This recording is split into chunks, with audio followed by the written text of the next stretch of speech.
Minimum কয় ঘন্টা সময় পড়তে হবে? কমপক্ষে 3 ঘন্টা। এই 3 ঘন্টা সময় একটা পড়ার অভ্যাস হয়ে গেল না? এই 3 ঘন্টা যদি আস্তে আস্তে করে পড়তে থাকি, একটা সময় আমরা গিয়ে 8 ঘন্টা পড়তে পারবো। ঠিক আছে? এটা একটা অভ্যাস হবে।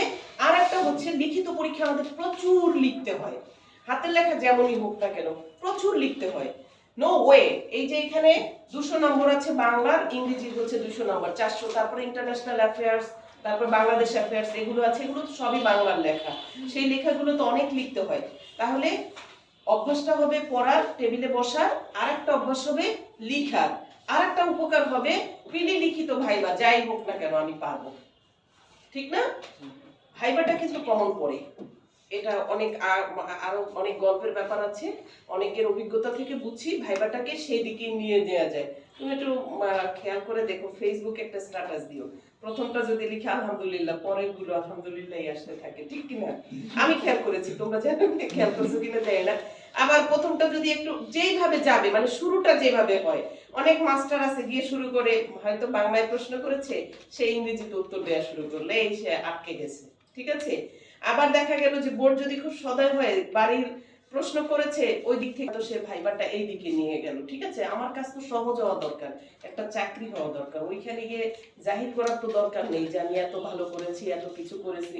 স্কুল কলেজ ইউনিভার্সিটিতে যা করেছি সেটা আমি খুব ভালো জানি, চাকরি জীবনে যে আবার সেটা দেখাবো। বাট যিনি অভিজ্ঞ, যার কাছে আমার স্বার্থের বিরাট একটা অংশ আছে, তাকে কি আমার জানানো দরকার আছে যে আমি অনেক কিছু জানি? তার কাছ থেকে খুব সফটলি কেমন করে বেরিয়ে আসা যায়, তাই না?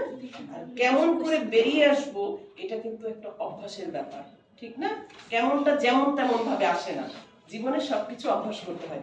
তো আমার যেটা কথা সেটা হলো, যারা ভর্তি হয়েছে, ভর্তি হওনি, দুই দলের জন্যই বলা, এই অ্যাসাইনমেন্টটা একটু করবা। কে কে করবা একটু হাত তুলো তো বাবা। সবাই যারা ভর্তি হইছো বা হও নাই, বাসায় গিয়ে করো, এখানেই ভর্তি হতে হবে এটা তোমার দরকার নেই, বাট বাসায় গিয়ে এই কাজটা করে অভ্যাসটা শুরু হোক।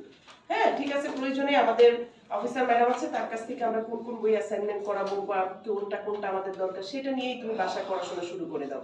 তাহলে অনেকক্ষণ দীর্ঘক্ষণ ধরে আমাদের সাথে ধৈর্য ধরে তোমরা অপেক্ষা করছো, এখন হয়তো একটু বিরক্ত হয়ে যাবা, আমার অনেক কথা তোমাদের ভালোও লাগবে না, বাট যেইটুকু বললাম সেইটুকুর যদি দুটো তিনটা কথাও মাথায় আসে বা কাজ করা যায়, তাহলে সব ভালো কথাই সবাই শুনবে। ঠিক ঠিক ঠিক না? হয়তো 500 জন থাকবে, তার ভেতর হয়তো 50 জন শুনবে, ওই 50 জনই আমার সাথে সংবর্ধনা প্রোগ্রামে থাকবে, ওই 50 জনকে নিয়েই একটা রেস করবে। ঠিক আছে? তো সকলের জন্য শুভকামনা, বেস্ট অফ লাক। তোমরা পড়াশোনাটা শুরু করে দাও, এবং এখনই হচ্ছে উপযুক্ত সময় একটা চাকরির জন্য, কারণ হচ্ছে 12-13 মাস সময় পাওয়া যাবে। এরপরে তাড়াহুড়ো করে পৃথিবীর কোনো কাজই হয় না। যে কোনো জিনিস সময় নিয়ে তুমি চিন্তা করে কাজ করো, আল্লাহ তোমাকে ইয়ে দিবে। আর সত্যিকার অর্থে তুমি পরিশ্রম করো, সততার সাথে যদি পরিশ্রম করো, তোমার যদি চাকরিটা না হয়, আমরা যে সিস্টেমে পড়াবো, তোমার থাকা খাওয়া যত খরচ আছে সব খরচ আমি দিয়ে দিব, লায়ন কাস্টমার দিয়ে। তবে আমার থিওরিতে থাকতে হবে, দৈনিক আস্তে আস্তে করে, একদিনে না, দৈনিক 8 ঘন্টা পড়তে হবে, ক্লাস করতে হবে, পরীক্ষা দিতে হবে। আর একটা টিপস দিয়ে দিই, সর্বশেষ টিপস, সেটি হচ্ছে যে যাই করি না কেন, আমি আমার জীবন থেকে দেখেছি, ভোর 4টা থেকে 8টা পর্যন্ত কাউকেই পাওয়া যায় না। পৃথিবী ঘুমায়, আকাশ বাতাস পশু পাখি সবাই মোটামুটি সবকিছু ঠান্ডা থাকে। আমার সব কিছুর পরে আমি 4টা থেকে 8টা পর্যন্ত শুধু ব্যক্তিগত পড়াশোনা করব, অ্যাসাইনমেন্ট করব, যা যা আছে ব্যক্তিগতভাবে গুছাই নিব। 4টা থেকে 8টা কয় ঘন্টা বলো দেখি? 4 ঘন্টা। এরপরে তুমি ঘুরো, কনফিডেন্সে ক্লাস করো, কনফিডেন্সে বন্ধুর সাথে আড্ডা দাও, অন্য জায়গায় যাও, বিভিন্ন জায়গায় ঘুরে বেড়াও, আমার কোনো আপত্তি নেই। তুমি শুধু 4 ঘন্টা সময় নিজের জন্য ব্যয় করো, ব্যক্তিগতভাবে পড়ো, ঠিক আছে? এরপরে ঘুরে বেড়াও, আড্ডা দাও, সবকিছু দেখো। আমাদের সাথে কিছু বন্দর করতো, ফার্স্টই হইতো, কি রে ও পারে আমি পারি না কেন, কি হয়েছে? ওনাদের দেখতাম ওরা এইভাবেই পড়ে, ফার্স্ট সেকেন্ড থার্ড হওয়া 100 জনের মধ্যে তখন সহজ ছিল না।